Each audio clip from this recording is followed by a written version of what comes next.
24 ঘন্টার ব্যবধানে জাতীয় ঐক্যমত্য কমিশনে জামাত ইসলামী চমৎকার গুরুত্ব পেয়েছে সরাসরি মাননীয় প্রধান উপদেষ্টা প্রফেসর ডক্টর মোহাম্মদ ইউনূসের কল্যাণে। এবং এটা মানতে পারছে না, সহ্য করতে পারছে না আওয়ামী লীগের দালাল, ভারতের দালাল সিপিবি। একই সাথে আওয়ামী লীগের আরেক বি টিম গণফোরাম। এই গণফোরাম কি? গণফোরাম বললেই আসবে ডক্টর কামালের কথা। ডক্টর কামাল মানে একজন পিওর ভারতীয় মাল, সবাই জানেন। এখন ঐক্যমত্য কমিশনে জামাত একটু স্পেশাল গুরুত্ব পেয়েছে, এটা প্রত্যাশিত। কারণ জামাত গতকালকে আসেনি, ভ্যালিড কোশ্চেন রেজ করে আজকে এসেছে, তা আজকে জামাতকে বেশি কথা বলতে দিবে, এটা তো একদম সহজ হিসাব। কিন্তু না, এটা ওই ভারতের দালালদের, আওয়ামী দোসরদের সহ্য হচ্ছে না, রাগ হয়ে চিৎকার করে বেরিয়ে গেছে। জামাতও দিচ্ছে যে আপনারা কারা ভাই, আপনারা কতজন মানুষের প্রতিনিধিত্ব করেন যে আপনারা এত কথা বলতে চান? জামাত কত বড় দল? জামাতের 3 জন না, জামাতের এখানে 5জনও বলতে পারে। কারণ জামাত এদেশের প্রায় 30-35% মানুষের প্রতিনিধিত্ব করে। আর ওই সিপিবি আর গণফোরাম মিলে 100 লোকের 10 জন লোকের প্রতিনিধিত্ব করে। জামাত এভাবে বলেছে, আপনাকে 10 জনের প্রতিনিধিত্ব করেন? একদম জায়গা মতো অপমান করে দিয়েছে। তোরা যেত, রাগ হয়ে চলে যেত। এইসব বালসাল পাগল ছাগল থাকলেও বাকি, না থাকলেও বাকি, ওগুলোকে ডেকেছে কেন? ওরা কোন ক্রাইটেরিয়া দাওয়াত পায়? এই সিপিবির অফিস জয় বাংলা করে দেওয়ার ঘোষণা দিয়েছিল পিনাকি ভট্টাচার্য। জাতিসংঘ মহাসচিবের সফরের কারণে বেঁচে গিয়েছে সিপিবি, নইলে সিপিবি এতদিন জয় বাংলা হয়ে যেত। আমি মনে করি এই সিপিবিকে একটা ডলা দেওয়া দরকার। পিনাকিরা উদ্যোগ নিতে পারে, শিবির হেল্প করতে পারে। এই সিপিবি কি পিওর ভারতীয় মাল? এই সিপিবি কারা? এই প্রিন্স কিংবা এম আকাশ, এরা আলেম ওলামা মাদ্রাসা ছাত্রদের নির্বিচারে হত্যা করার বৈধতা উৎপাদন করেছে, ওগুলোকে জাস্টিফাই করেছে। কিভাবে বয়ান ক্রিয়েট করেছে, শাহবাগীপনা করেছে, আমরা দেখেছি না? সেই শাহবাগী সিপিবি কিভাবে দাওয়াত পায়, আবার জামাতকে বেশি সময় দেয়, আপত্তি করে। আরে ওরা যে দাওয়াত পেয়েছে এটাই তো ওদের ভাগ্য ভালো। ওদের কি করা উচিত জানেন? ওদের জন্য থিওরি হচ্ছে পিনাকি ভট্টাচার্যের মেডিসিন, ওদেরকে জয় বাংলা করে দেয়া। মানে এইসব পাগল ছাগলদের ওই রাস্তাঘাটে শিবিরে কিছু পোলাপান, কিছু টোকাই টোকাই ভাড়া টাড়া করে ওরা যখন বের হয়ে যাবে, ওদেরকে ঢিল ঢুল মারা দরকার। ওদেরকে মানুষ দালাল বলে গালি দিবে, ঢিল মারবে। ওরা এই স্বাধীন বাংলাদেশে তো এত এই যে সম্মান পাচ্ছে, সম্মান পাওয়ার কথা না। মানে অতি সম্মান পেলে বললাম যে পাগল লাই দিলে মাথায় উঠে, তা ওদের অবস্থা হচ্ছে এইগুলো। জামাত কি এটা ইউনূস টের পেয়েছে বলে ইউনূস ফোন দিয়েছে আমিরে জামাতকে, আরো অনেকে ফোন দিয়েছে। তারপরে জামাতকে কথা দিয়েছে, আশ্বাস দিয়েছে, জামাত ঐক্যমত্য কমিশনে এসেছে। এখন জামাতের এই গুরুত্ব দেখে মন খারাপ করে কোনো লাভ নেই।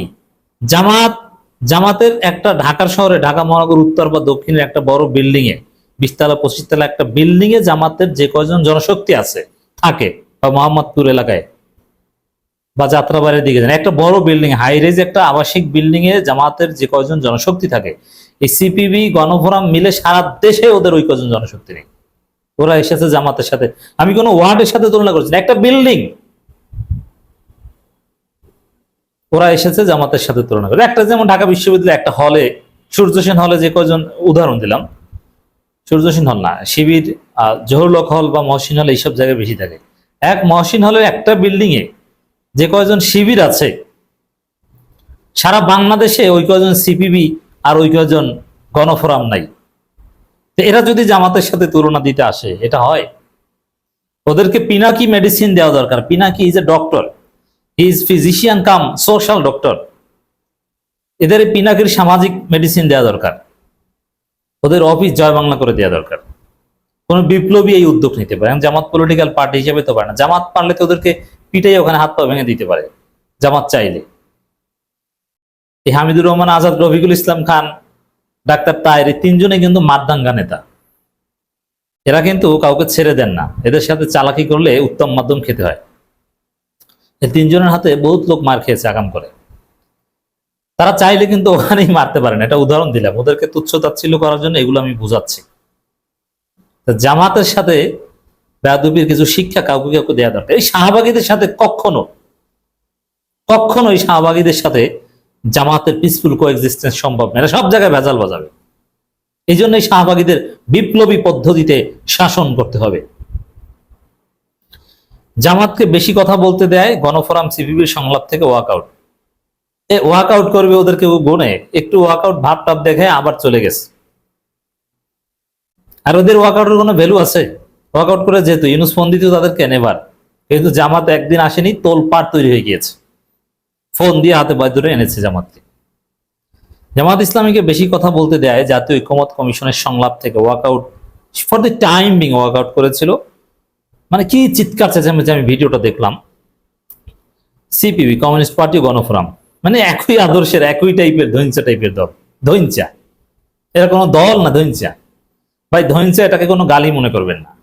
ধৈঞ্চা হচ্ছে একদম হালকা একটা গাছ, পাট গাছের মতো, যেটার ভিতরে ওগুলো দিয়ে কিছু হয় না, ওগুলো দিয়ে শুধু আগুন জ্বালানো যায়, একদম নরম, মানে এগুলো ভ্যালু নেই। তুচ্ছ তাচ্ছিল্যের জন্য এই পরিভাষাটা ব্যবহার করে। ঢাকা বিশ্ববিদ্যালয়ে আমরা স্টুডেন্ট থাকতে এই পরিভাষা ব্যবহার করতাম। তা ওদের জন্য এই ধৈঞ্চা শব্দ পারফেক্ট, ওদেরকে বোঝানোর জন্য।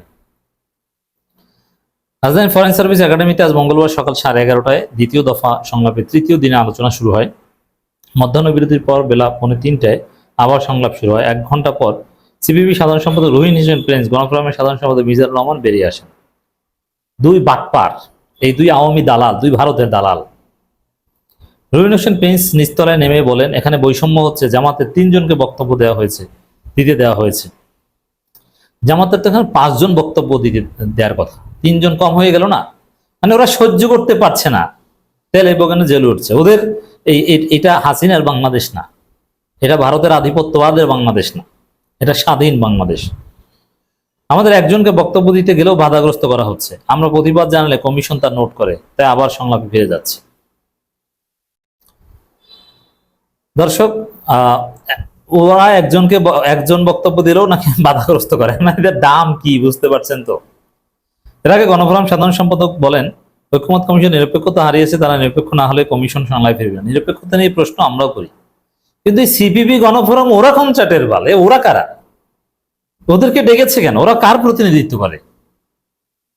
30টা দল দাওয়াত দিলে ওরা পায় কোন হিসাবে, কোন যুক্তিতে? এদেরকে কার লবিং, বিএনপির রেকমেন্ডেশনে ঢুকিয়েছে নাকি? এটা তো কোনোভাবেই জায়গা পাওয়ার কথা না। সিপিবি এবং গণফোরাম নেতাদের সংলাপে ফিরিয়ে নিতে আসেন ঐক্যমত কমিশনের সদস্য বদিউল আলম মজুমদার, প্রধান উপদেষ্টা বিশেষ করে মনির হায়দার, ছিলেন বিএনপি সমমানা দল বাংলাদেশ এলডিপি মহাসচিব বারাদুলের জোরের মুখপাত্র শাহাদ হোসেন সেলিম, জাতীয় দলের চেয়ারম্যান সৈয়দ ইহসানুল হুদা।